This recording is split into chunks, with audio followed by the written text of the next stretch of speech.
रीतिकालीन प्रवृत्तियों की बात करते हैं तो जो रीतिकालीन प्रवृत्तियां हैं, जो रीतिकालीन साहित्य का सृजन हुआ, उस काल में जो रीतिकालीन कवि हुए, उन्होंने जितनी भी रीति सम्मत पद्धति है, उस पद्धति को अपनाकर अपने काव्य का सृजन किया। वो सभी रीतिकालीन साहित्य के रूप में जाना। रीतिकालीन साहित्यकार अपने आप को रीति कवि और अपनी रचना को रीति काव्य के नाम से अभिहित करते थे। अतः आधुनिक काल में साहित्य का इतिहास लिखने वाले विद्वानों ने इस काल को रीति काल कहा तथा काव्य के अंगों से संबंधित साहित्य को रीति साहित्य कहा। इस साहित्य के रचयिताओं को रीति कवि या रीतिकार कहा और इस युग विशेष में जिस प्रकार के ग्रंथों की रचना की गई, उस प्रवृत्ति को रीति निरूपण प्रवृत्ति का नाम दिया। तो इस प्रकार जो रीति काल की प्रमुख प्रवृत्तियां हैं, वो रीति निरूपण, लक्षण ग्रंथों की प्रधानता, श्रृंगारिकता, अलंकारिकता, राज प्रशस्ति, चमत्कार प्रदर्शन, मुक्तक शैली की प्रधानता, संकुचित जीवन दृष्टि, नारी के प्रति कामुक दृष्टि, स्थूल एवं मानसिक सौंदर्य का अंकन आदि, ये सब है। तो ये समस्त रीतिकालीन प्रवृत्तियों का स्वरूप है जो हमें रीतिकालीन साहित्य में देखने के लिए मिलता है। रीतिकालीन साहित्य में ये जितनी भी विशेषताएं हम देखते हैं, सबसे पहले रीति निरूपण को यदि लें तो रीति निरूपण की जो समस्त अंतः प्रवृत्तियां हैं, वो एक सामान्य विशेषता के रूप में जानी जा सकती हैं और इस काल के समस्त कवियों ने उनके ग्रंथों के निर्माण में इस रीति निरूपण के भाव को स्पष्टता के साथ देखा जा सकता है और सामान्य पाठकों को काव्य शास्त्र का ज्ञान कराने के लिए इन ग्रंथों का निर्माण किया गया। अतः सुबोधता, सुकंठता, सरलता का ध्यान रखते हुए ही इनमें संस्कृत काव्य शास्त्र में प्रचलित जो विभिन्न शैलियां थी, उनका अनुसरण किया गया रीति निरूपण के आधार। इस प्रवृत्ति की जो दूसरी विशेषता है वो यह है कि विवेचन के लिए संस्कृत काव्य शास्त्र के उन्हीं ग्रंथों को आधार बनाया गया जो 8वीं 9वीं शताब्दी के बाद विवेचन की व्यवस्था सुबोधता के कारण एक प्रकार के पाठ्यग्रंथ बन चुके। इनके अंदर दिए गए जो लक्षण है उनका ब्रज भाषा में अनुवाद करने का ही रीति कवियों ने प्रयास किया है और इस प्रकार लोगों ने आचार्य कर्म की अपेक्षा कवि शिक्षक के कर्म का ही निर्वाह किया और सीमाओं में रहते हुए भी कुल मिलाकर इस दशा में इन्हें पर्याप्त सफलता भी देखने को मिली। और तीसरी जो इसकी विशेषता है वो यह है कि काव्य में जो विभिन्न अंग हैं, उन अंगों का मनोयुक्त निरूपण करते हुए भी ये लोग जितने भी रीतिकालीन कवि थे, सभी मूल रूप से रसवादी थे। इसलिए इनके लक्षणों, उदाहरणों में सिद्धांत और व्यवहार दोनों की दृष्टि से रसवाद की स्थापना देखने के लिए मिलती है। दूसरी चीज आती है श्रृंगारिकता। तो रीति कवियों की कविता का जो प्राण तत्व है वो श्रृंगारिकता। रीति निरूपण की प्रवृत्ति के समान ये जो एक विशेषता है, ये रीतिकालीन साहित्य के अंतर्गत देखने को मिलती है और इसमें पहली तो यही है कि काव्य शास्त्र के बंधनों के निर्वाह तथा नैतिक बंधनों की छूट और विलासों आश्रयदाताओं से प्रोत्साहन के कारण इस प्रवृत्ति ने जो स्वरूप प्राप्त किया उसे कवियों की श्रृंगारिक प्रवृत्ति से अलग करके सहज रूप में देखा जा सकता है। काव्य शास्त्रीय बंधुओं ने इस कविता को इतना रूढ़ बना दिया है कि श्रृंगार रस के विभिन्न अंगों और पांगों के आधार पर इन रचनाओं के पृथक पृथक जो वर्ग हैं वो बनाए जा सकते हैं और कवियों के पास प्रत्येक वर्ग से संबंधित ऐसा लगता है सांचे विद्यमान है जिनमें ढालकर उन्होंने अपनी कविताओं का सृजन किया है।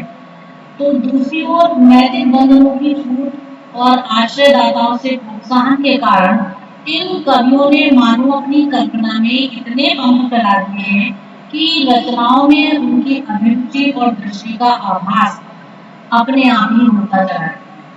दूसरी विशेषता श्रृंगारिकता की यह है कि इस कविता में जो भोग लिप्सा है उसके दमन से उत्पन्न जो मानसिक ग्रंथियां हैं वह न होकर शरीर सुख की एकमात्र साधना है, जिसमें व्यक्ति की दृष्टि विलास के उपकरणों को एकत्रित करने पर केंद्रित रहती है।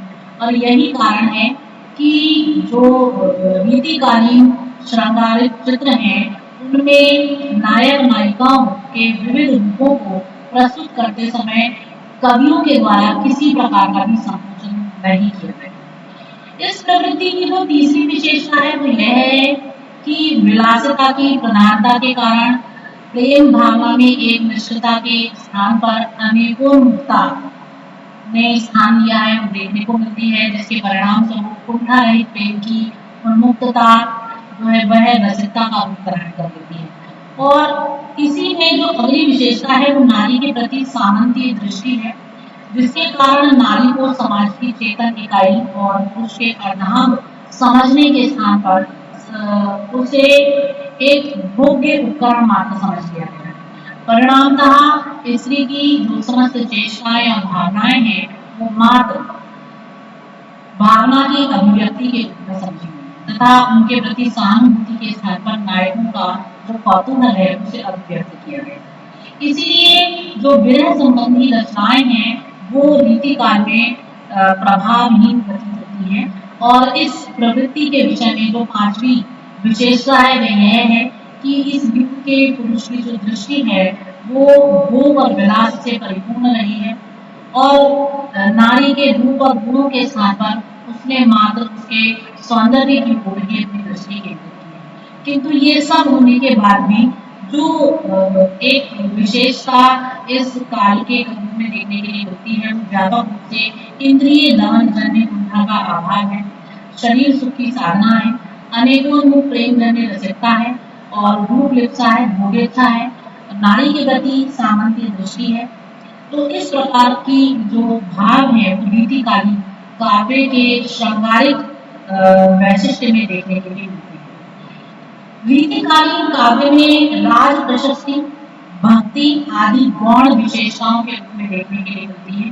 जो संपूर्ण रीतिकाल में काव्य सृजित किया गया है वह गौण प्रवृत्तियों में राज प्रशस्ति संबंधी प्रवृत्ति में एक मुख्य विशेषता यह है कि कवियों ने सामान्य रूप से अपने आश्रयदाताओं के शौर्य पराक्रम, उनकी दानशीलता, बहुत सारे जो गुण हैं उनका वर्णन किया है।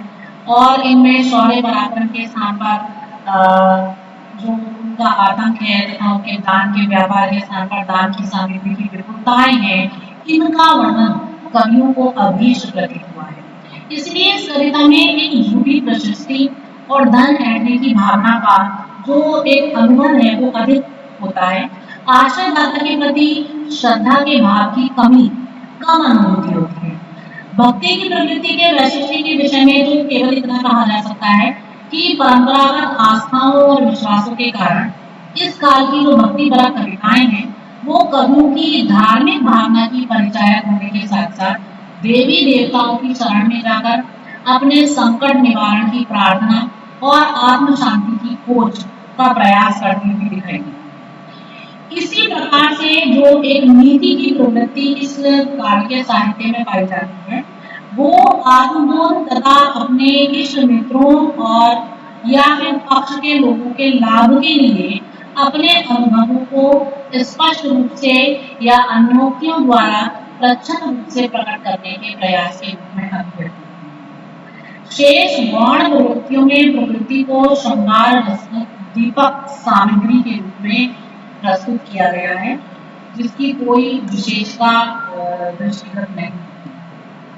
तो इस प्रकार से जो रीतिकालीन काव्य है उसमें ये सारी प्रवृत्तियां देखने के लिए मिलती। अब जो रीतिकालीन काव्य है उसको विचारकों के द्वारा 3 श्रेणियों में बांटा गया है। एक रीतिबद्ध काव्य, दूसरा है रीति सिद्ध काव्य और तीसरा है रीति मुक्त काव्य। तो रीतिबद्ध काव्य जो है वो रीतिकालीन साहित्य में रीति निरूपण के साथ देखा गया और इसमें इस काल में लिखे गए जो सभी रीति ग्रंथ हैं वो समाहित हो जाते हैं, जिसमें काव्यांगों का पद्यमय लक्षण प्रस्तुत करके उसके उदाहरण के रूप में स्वरचित काव्य प्रस्तुत किया गया है। डॉक्टर नगेंद्र ने इसे आचार्य कवियों का काव्य कहा है। आचार्य विश्वनाथ प्रसाद मिश्र ने इसे रीतिबद्ध या लक्षणबद्ध काव्य कहा है। रीति काल की रीतिबद्ध काव्य रचना के विषय में भागीरथ मिश्र कहते हैं कि उसे रस, अलंकार, नायिका भेद, ध्वनि आदि के वर्णन के सहारे अपनी काव्य प्रतिभा दिखाना आवश्यक था। इस युग में उदाहरणों पर विचार होते थे, इस बात पर कि उसमें कौन सा अलंकार है, कौन सी शब्द शक्ति है, कौन सा रस या भाव है, उसमें वर्ण नायिका किस भेद के अंतर्गत है। काव्य की टीकाओं और व्याख्यान में काव्य सौंदर्य को स्पष्ट करने के लिए उसके भीतर अलंकार, रस, नायिका भेद को स्पष्ट किया जाता है। कवि गोष्ठियों में भी यही प्रवृत्ति थी, अतः यह युग रीति पद्धति का युग और इसमें इससे संबंधित असंख्य ग्रंथ लिखे गए।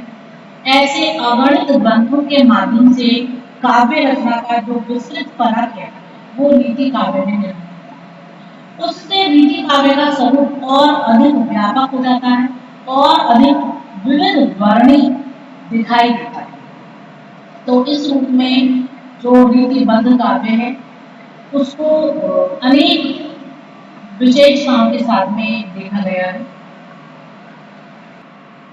यदि देखा जाए तो रीतिबद्ध वह काव्य धारा है जिसका श्री गणेश तो भक्ति काल में ही होता है, जिनमें आचार्य केशव का नाम सम्माननीय है और अग्रगण्य। रीतिबद्ध कवियों को मुख्य रूप से 3 वर्गों में बांटा गया है: अलंकार निरूपक आचार्य, रस निरूपक, रस और नायिका भेद के निरूपक आचार्य और सर्वांग निरूपक आचार्य।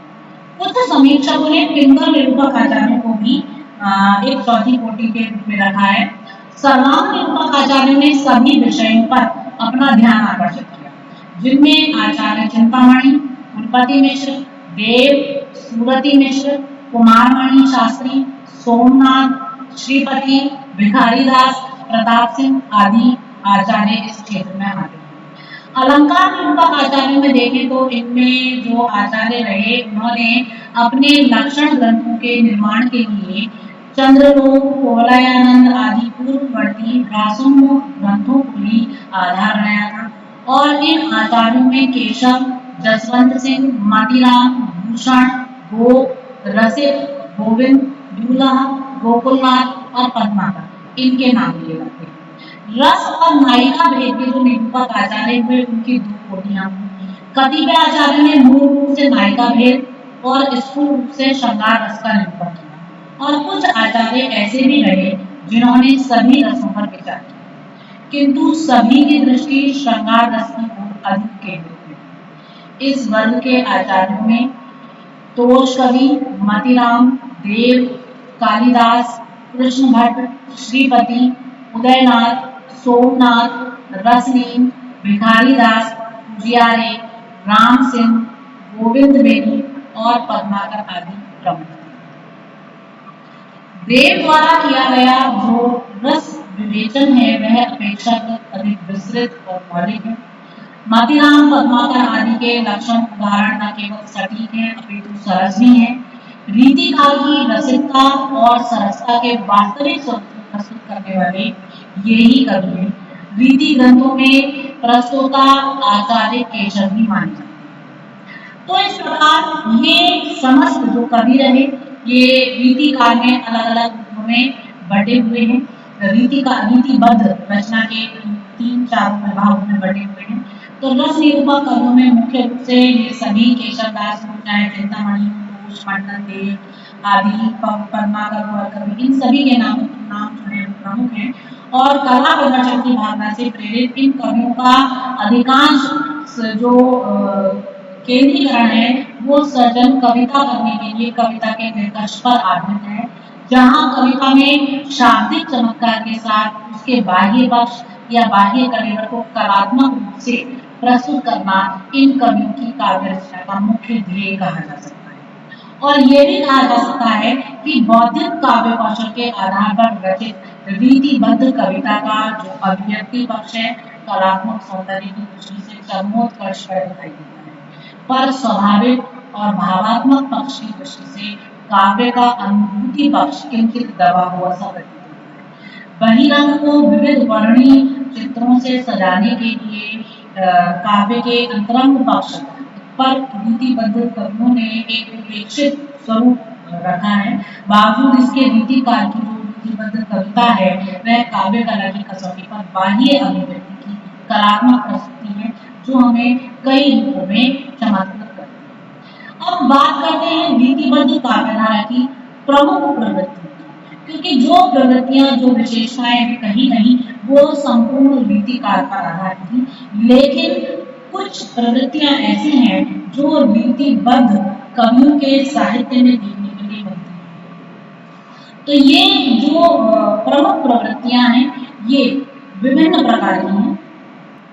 तो रीतिकाल जो है वह उसमें उत्तर मध्यकाल की दरबारी संस्कृति में विकसित होने वाली काव्य रचना का जो स्वरूप है वो तत्कालीन शासकों की रुचि अभिरुचि से संचालित हो रहा था, और यह नितांत स्वाभाविक ही नहीं वरन उसकी अनिवार्य व्यवस्था भी कही जा सकती है। ऐसे राज्याश्रय में अपना आकार और स्वरूप ग्रहण करने वाली रीतिबद्ध काव्य रचना की जो विशेषताएं हैं वो पांडित्यपूर्ण आकांक्षा के रूप में देखी जा सकती है कि पूर्ण पांडित्य प्रदर्शन की आकांक्षा इस काल के कवियों का एक प्रमुख स्वरूप बन गई थी।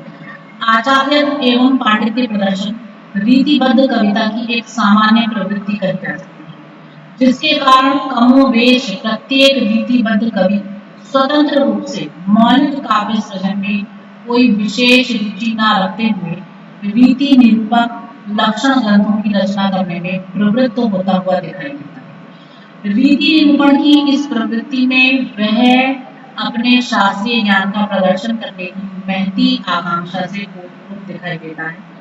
आचार्य प्रदर्शन के इस प्रयास में कतिपय आचार्य कवियों ने काव्य के लगभग सभी अंगों पांगों का सम्यक विवेचन किया।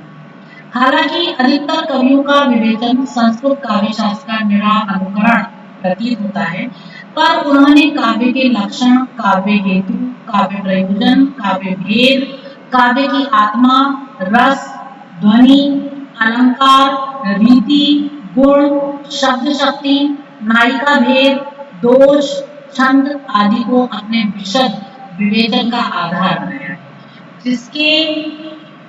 जिससे उनके अगाध पांडित्य और असाधारण काव्य प्रतिभा का अनुमान लगाया जा सकता है। दूसरी जो एक विशेषता यहाँ रीतिबद्ध काव्य की है वो है घोर श्रृंगारिक वर्णन। रीतिबद्ध कवियों की इस विशेषता को रीतिकालीन साहित्य में स्पष्ट रूप से परिलक्षित किया जा सकता है। इन कवियों का श्रृंगार वर्णन एक ओर शास्त्रीय बंधुओं से युक्त रहा है, तो दूसरी ओर विलासी आश्रयदाताओं की प्रवृत्ति ने इसे उस सीमा तक पहुंचा दिया है कि यह अश्लीलता का संस्पर्श करने लगा। इस युग में निर्द्वंद भोग में ही जीवन की सार्थकता समझी गई और नारी को उपभोग की वस्तु मानकर उस भाव से ही काव्य सृजन में उसे स्थान दिया। अगली जो विशेषता है वो है नारी सौंदर्य का कामपूर्ण चित्रण। रीतिकाल के कवियों ने नारी का कामुक वर्णन किया है। इनके लिए नारी केवल भोग विलास की वस्तु है। इन्होंने नारी को प्रायः नायिका के रूप में चित्रित किया है, जो नायक के प्रेम में बनी, अर्थात इन्होंने नारी को अधिकार क्षेत्र में प्रेमिका के रूप में चित्रित किया है। यह कवि नारी के सौंदर्य का वर्णन करने में ही लगे। इसका प्रमुख कारण यह था कि अधिकांश रीतिकालीन कवि दरबारी रहे। इनका प्रमुख उद्देश्य वो जिस राजा के आश्रय में रहते थे उस राजा को प्रसन्न करना होता था, और वो राजा अपने युद्ध पराक्रम आदि से जब मतलब के समय प्राप्त करते थे तो भोग विलास में आकर जाते थे। डॉक्टर भगीरथ मिश्र ने रीतिकालीन कवियों की इस नारी विषयक श्रृंगारिकता पर टिप्पणी करते हुए कहा है कि उनका दृष्टिकोण मुख्यतः भोग पर था, इसलिए प्रेम के उच्चतर सोपानों की ओर वो जा ही नहीं सके। प्रेम की अनन्यता, एकनिष्ठता, त्याग, तपश्चर्या आदि उदात्त पक्ष उनकी दृष्टि में बहुत कम आए। तो इस प्रकार भागीरथ मिश्र ने जो ये कहा है कि वहाँ केवल नारी के सौंदर्य की ओर ही दृष्टि डाली गई, प्रेम के जो उदात्त पक्ष हैं उनको दृष्टि नहीं डाली गई, तो ये अपने आप में बिल्कुल स्पष्ट है और इसे हम रीतिकालीन जो साहित्य है उसमें बड़ी सरलता के साथ देख सकते हैं। रीतिकाल की जो प्रवृत्तियां रही, रीतिबद्ध काल की, उसमें श्रृंगार को ही महत्व दिया है, क्योंकि रीतिबद्ध कवियों ने श्रृंगारिकता की भावना सर्वाधिक पाई गई और श्रृंगारपरक रचनाएं इस रीतिबद्ध काल की एक विशेषता रही।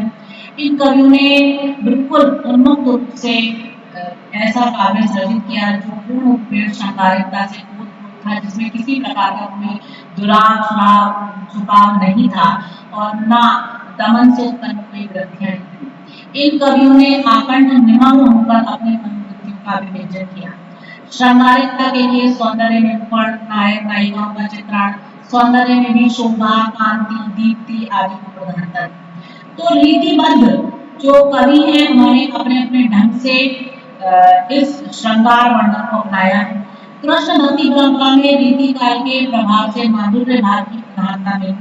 राम भक्ति धारा को मर्यादावादी दृष्टिकोण से जाना जाता है।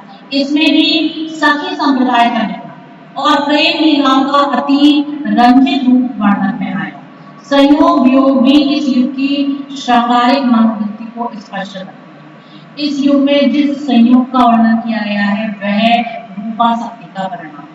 तो इस प्रकार जो ये काव्य धारा है, रीतिबद्ध काव्य धारा, इसमें श्रृंगारिकता का वर्णन होता है। इसके अतिरिक्त कवित्व शक्ति की अवहेलना यहाँ पर की गई है।